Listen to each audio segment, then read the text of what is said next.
ప్రియులారా, ఈ నూతన సంవత్సరంలో మీకు ఒక నూతనమైన వాగ్దానము.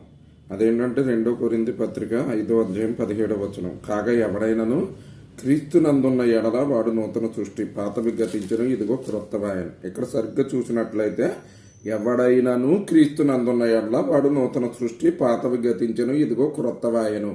అంటే ఏమీ లేదండి.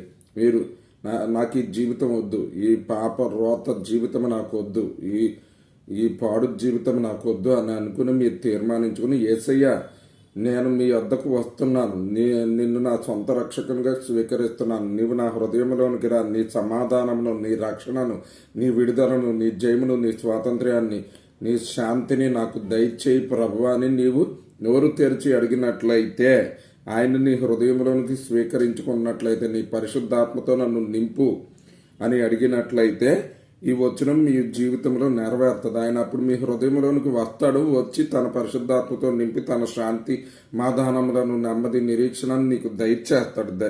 అప్పుడు నీవు నిజంగానే నూతన సృష్టిగా మారుతావు.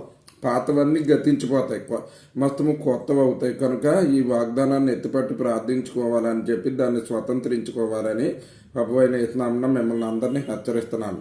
I wish you all a happy new year.